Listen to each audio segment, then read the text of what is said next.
Το τελευταίο διάστημα όλο και πιο συχνά με ρωτάτε ποια συσκευή να αγοράσετε, το Redmi Note 8 Pro ή το Mi 9 Lite. Είμαι ο Βαγγέλης Μινάς από το Unboxing Lab και στο σημερινό βίντεο απαντάω σε αυτήν εδώ την ερώτηση. Ας ξεκινήσουμε.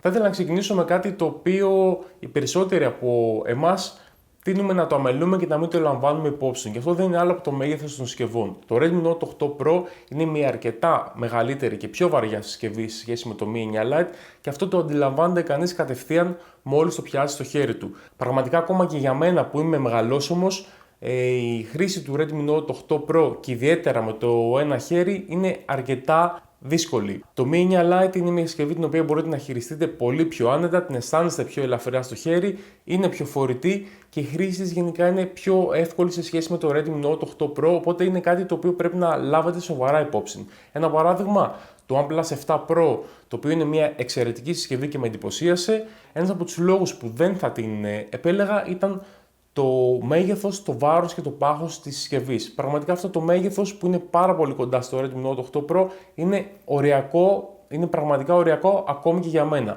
Βέβαια, κάποιος ο οποίος του αρέσουν οι μεγάλες συσκευές, του αρέσουν οι μεγάλες οθόνες, θα μπορούσε να επιλέξει το Redmi Note 8 Pro. Το επόμενο κομμάτι στο οποίο θα ήθελα να αναφερθώ είναι η ποιότητα των υλικών. Και οι δύο συσκευές προστατεύονται από Gorilla Glass και στο μπροστά και στο πίσω μέρος. Η κύρια και βασική τους διαφορά είναι το frame της συσκευής. Το Mi 9 Lite έχει μεταλλικό frame, ενώ το Redmi Note 8 Pro έχει πλαστικό frame. Οπότε έχουμε κάποιον συμβιβασμό εδώ πέρα και βλέπουμε ότι η ποιότητα των υλικών δεν είναι αντίστοιχη με το Mi 9 Lite. Πέρα από αυτό όμως, το Redmi Note 8 Pro βλέπουμε ότι έχει και μια πιστοποίηση IP52. Στην ουσία μας πιστοποιεί ότι η συσκευή μας είναι splash proof, αντοχή σε πιτσιλιές, θα το μεταφράζαμε στα ελληνικά, και έχει και αντοχή στην σκόνη. Επίσης, κάτι ακόμα το οποίο διαφοροποιεί τις συσκευές μας είναι ότι το Mi 9 Lite έχει τον αισθητήρα δαχτυλικών αποτυπωμάτων στην οθόνη, ενώ το Redmi Note 8 Pro το έχει στην πλάτη της συσκευής μας και ακριβώς κάτω από το camera setup.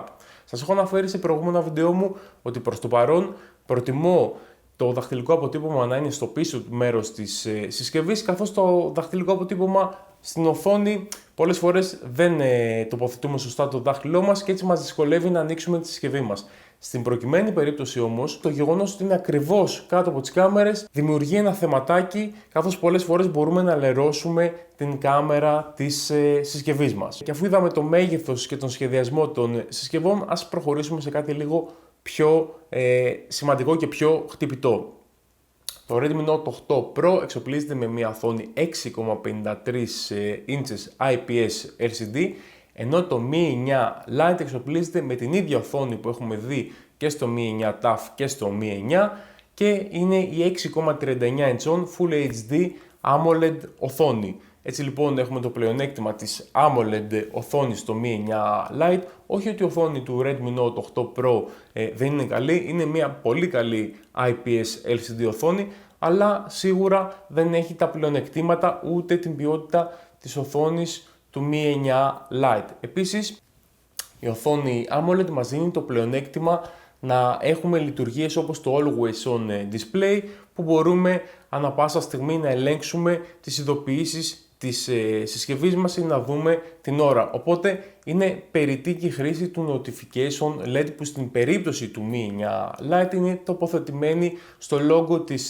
συσκευής μας στο πίσω μέρος της πλάτης, που πραγματικά έχει γίνει μόνο για λόγους εντυπωσιασμούς, καθώς δεν έχει καμία πρακτική εφαρμογή. Αντιθέτως, το Redmi Note 8 Pro έχει Notification LED ακριβώς δίπλα από την selfie κάμερα. Και μιας που ανέφερα την κάμερα, ας δούμε και το camera setup των συσκευών μας. Το Redmi Note 8 Pro εξοπλίζεται με έναν κύριο αισθητήρα 64 MP σε σχέση με τα 48 MP του Mi 9 Lite. Επίσης, και οι δύο συσκευές έχουν έναν ultra wide αισθητήρα στα 8 MP, ο οποίος μου έδωσε την εντύπωση ότι πραγματικά πρόκειται για τον ίδιο αισθητήρα. Από εκεί και πέρα έχουμε έναν αισθητήρα βάθους, ενώ το Redmi Note 8 Pro εξοπλίζεται και με έναν μάκρο αισθητήρα στα 2 MP. Πώς μεταφράζονται όλα αυτά?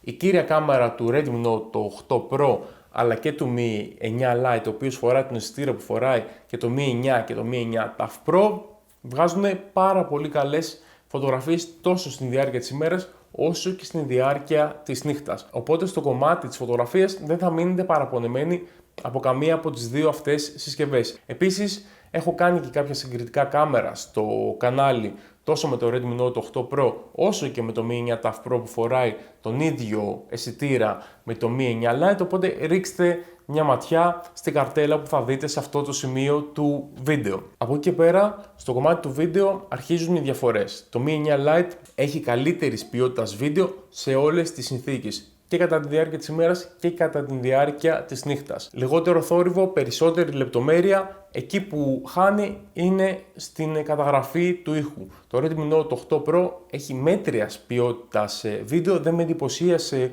καθόλου, είναι μετριότατο το βίντεο. Το μόνο θετικό που βρήκα είναι ότι η καταγραφή του ήχου είναι καλύτερη σε σχέση με το μέσο όρο της Xiaomi, αν και πάλι δεν είναι και στο κορυφαίο επίπεδο. Από εκεί και πέρα, οι δευτερεύουσες κάμερες και στην προκειμένη περίπτωση η 8 MP Ultra Wide, η οποία υπάρχει και στις δύο συσκευές μας, παράγει φωτογραφίες οι οποίες είναι κάτω από το μέσο όρο, θα έλεγα, και αυτό σε καλές συνθήκες φωτισμού, καθώς σε συνθήκες φωτισμού οι οποίες δεν είναι ιδανικές και ακόμα χειρότερα το βράδυ, το αποτέλεσμα είναι κάκιστο και στην ουσία πιστεύω ότι είναι περιττή Ultra Wide κάμερα αυτής της ποιότητας στην συσκευή μας. Δεν θεωρώ ότι είναι περιττή Ultra Wide κάμερα γενικά στα smartphone, θεωρώ περιττή την Ultra Wide η οποία έχει αυτό το επίπεδο. Αν η Ultra Wide έχει το επίπεδο της κύριας κάμερας, ναι, να υπάρχει.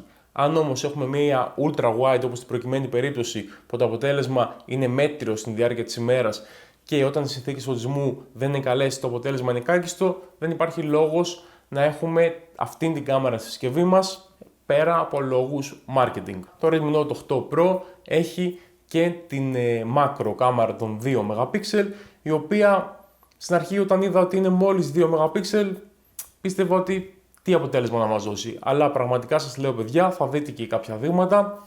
Η συγκεκριμένη macro κάμερα σε ορισμένες λήψεις δίνει πολύ εντυπωσιακά αποτελέσματα. Τελειώσαμε με τις πίσω κάμερες. Για να δούμε τι παίζει και με τη selfie. Το Redmi Note 8 Pro έχει 20 MP selfie, το Mi 9 Lite έχει 32 MP selfie. Σε καλές συνθήκες φωτισμού δεν θα δείτε πολύ μεγάλες διαφορές.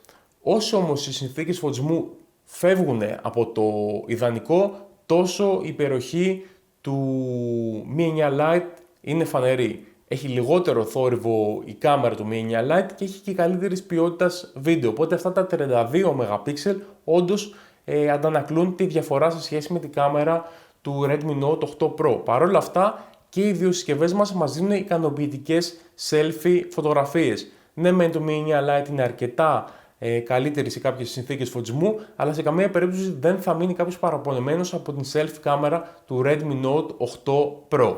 Τελειώσαμε με τις κάμερες των συσκευών μας, ας πάμε και στο chipset. Το Mi 9 Lite φοράει το Snapdragon 710, ενώ το Redmi Note 8 Pro φοράει τον Helio G90 TUF.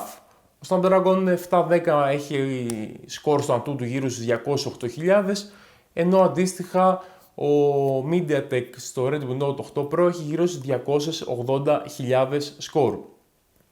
Έχω κάνει και ένα συγκριτικό ταχύτητας ανάμεσα στο Mi 9 TUF, το οποίο φοράει τον Snapdragon 730 και το Redmi Note 8 Pro. Βέβαια, ο 730 είναι πιο ισχυρός από τον 710, αλλά όχι και πολύ πιο ισχυρός, οπότε μπορείτε να πάρετε μια ιδέα σε πραγματικές συνθήκες πόσο μεγάλη είναι η διαφορά ανάμεσα σε αυτές τις συσκευές. Πέρα από αυτό, να σας πω ότι στην προκειμένη περίπτωση σε σχέση με τον Snapdragon 710, οι διαφορές που θα δείτε και ειδικά για τους gamer, καθώς το Redmi Note 8 Pro έχει τέτοιο προσανατολισμό, τουλάχιστον έτσι προσπαθεί να το προωθήσει η εταιρεία, είναι γύρω στα 4 με 6 FPS μέσο όρο σε βαριά παιχνίδια. Οπότε δεν είναι και κάποια τρελή διαφορά. Δεν είναι ότι το Redmi Note 8 Pro είναι ένα smartphone για gamers, ενώ το Mi 9 Lite δεν θα σας ικανοποιήσει.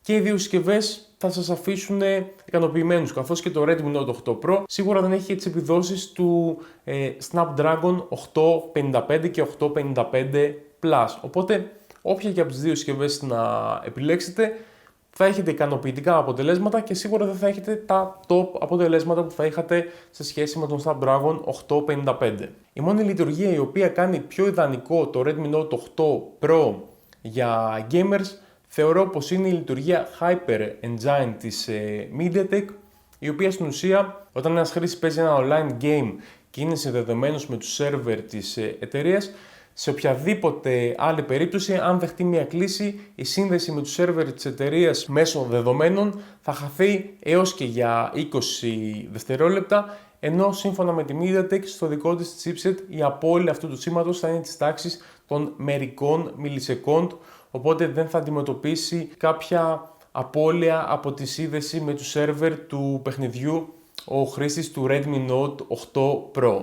Τώρα, όσον αφορά την αυτονομία των συσκευών μας, το Mi 9 Lite εξοπλίζεται με μια μπαταρία 4030 mAh, ενώ το Redmi Note 8 Pro με μια μπαταρία 4500 mAh. Παρ' όλα αυτά, ίσως το γεγονός ότι το chipset του Redmi Note 8 Pro δεν είναι όσο ενεργειακά αποδοτικό είναι ο Snapdragon 710, ίσως το γεγονός ότι το Mi 9 Lite έχει AMOLED οθόνη και οθόνη μικρότερων διαστάσεων, οπότε έχει και μικρότερη κατανάλωση. Αυτές οι δύο συσκευές έχουν πραγματικά παρόμοια αυτονομία. Αναλόγως στη χρήση μπορεί να σας βγάλουν από 1 έως και βαριά 2 μέρες. Δεν θα δείτε πραγματικά διαφορά στην αυτονομία ανάμεσα σε αυτές τις δύο συσκευές. Και ίσως το Mi 9 Lite να έχει και λίγο καλύτερη αυτονομία από το Redmi Note 8 Pro. Αυτή την εντύπωση μου άφησε. Οπότε να το έχετε και αυτό υπόψη. Μην βλέπετε μόνο τους αριθμούς. 4.500 mAh μπαταρία, 4.030. Παρόλα αυτά η αυτονομία τους είναι περίπου στα ίδια επίπεδα. Επίσης να μην ξεχάσω να αναφέρω ότι και οι δύο συσκευές μας έχουν υβριδικό slot SIM ή δύο SIM ή μία SIM και μία micro SD. Και οι δύο συσκευές μας έχουν audio jack, NFC υπέρυθρες και ένα κομμάτι το οποίο παραλίγο θα μελούσα είναι ο ήχος στην συσκευή μας. Το Mi 9 Lite έχει ένα ηχείο το οποίο είχα χρόνια να δω σε τέτοιο επίπεδο σε smartphone της Xiaomi και δεν το λέω από την θετική πλευρά. Ο ήχος του Mi 9 Lite δεν είναι ούτε δυνατός ούτε και τόσο καθαρός σε σχέση με ό,τι έχουμε συνηθίσει τα τελευταία χρόνια και ένα κομματάκι το οποίο με απογοήτευσε λιγάκι. Από την άλλη το Redmi Note 8 Pro έχει ναι μεν πιο δυνατό ηχείο από το Mi 9 Lite και πιο ποιοτικό θα έλεγα, αλλά πάλι δεν φτάνει στα επίπεδα που είδαμε στο Mi 9 TAF για παράδειγμα, το ηχείο του οποίου είναι και πιο δυνατό και πιο ποιοτικό. Αυτές λοιπόν ήταν όλες οι διαφορές ανάμεσα σε αυτές τις δύο συσκευές. Αν με ρωτάτε εμένα, προσωπικά θα επέλεγα το Mi 9 Lite, καθώς είναι πιο μικρή συσκευή, μπορείτε να τη χειριστείτε πιο άνετα στο χέρι, έχει καλύτερη ποιότητα υλικών με το μεταλλικό frame, έχει AMOLED οθόνη με τα πλεονεκτήματα αυτής. Συνολικά οι κάμερες είναι καλύτερες, μπορεί όχι στο κομμάτι της φωτογραφίας, αλλά σαν σύνολο αν λάβουμε υπόψη και το βίντεο και την selfie κάμερα, σίγουρα το Mi 9 Lite είναι καλύτερη επιλογή όσον αφορά τις κάμερες. Το chipset δεν είναι όσο ισχυρό είναι του Redmi Note 8 Pro, αλλά με πολύ μικρή διαφορά, η οποία πραγματικά δεν αντανακλάται στην καθημερινή χρήση και η διαφορά στο gaming, όπως σας είπα, είναι γύρω στα 4 με 6 fps κατά μέσο όρο. Εκεί που με απογοήτευσε το Mi 9 Lite είναι ο ήχος στο βίντεο. Συνηθισμένοι βέβαια είμαστε από τις συσκευές της Xiaomi σε αυτό το θέμα και ακόμα περισσότερο με απογοήτευσε ο ήχος από το ηχείο, ο οποίος και είναι χαμηλόφωνος και δεν είναι τόσο ποιοτικός. Κατά τα άλλα, σίγουρα δεν έχουμε όλοι τις ίδιες ανάγκες, όλες τις ίδιες προτεραιότητες. Κάποιος άλλος μπορεί να επιλέξει το Redmi Note 8 Pro, καθώς θέλει μια πιο μεγάλη συσκευή. Τον ενδιαφέρει λίγο περισσότερο το gaming, αν και όπως είπαμε, αν σε ενδιαφέρει το gaming πάλι δεν θα έχεις την εμπειρία που θα είχες με έναν Snapdragon 855, αλλά πραγματικά δυσκολεύομαι να βρω λόγους να επιλέξει κάποιος το Redmi Note 8 Pro σε σχέση με το Mi 9 Lite και πραγματικά παιδιά μου κάνει εντύπωση ότι ακόμα και άτομα οι οποίοι είναι γνωστοί μου και με έχουν ερωτήσει ποια από τις δύο συσκευές να αγοράσω, Redmi Note 8 Pro ή Mi 9 Lite, σε όλους πρότεινα να πάνε στο Mi 9 Lite. Από αυτούς Μπορεί να μην με άκουσε και κανένας και πήγανε στο Redmi Note 8 Pro, όσο και αν τους εξήγησα ότι το Mi 9 Lite είναι η καλύτερη επιλογή. Δεν ξέρω τι ακριβώς συμβαίνει με το marketing της Xiaomi και επιλέγετε το Redmi Note 8 Pro, αλλά η γνώμη μου είναι ότι το Mi 9 Lite είναι η καλύτερη επιλογή. Όπως και να έχει, link για να αγοράσετε αυτές τις συσκευές, όσοι θέλετε να στηρίξετε το κανάλι μου, θα βρείτε στην περιγραφή αυτού του βίντεο, και φυσικά αν θέλετε να ενημερώνεστε άμεσα για κάθε νέα προσφορά, καλό θα είναι να κάνετε και εγγραφή στο κανάλι μας στο Telegram. Αυτά λοιπόν από μένα και εμείς θα τα πούμε στο επόμενο βίντεο. Γεια σας! Και φυσικά αν σας άρεσε το βίντεο μου, μην ξεχάσετε να κάνετε like, subscribe και κλικ στο καμπανάκι των ειδοποιήσεων για να μην χάνετε ποτέ τα νέα μου βίντεο.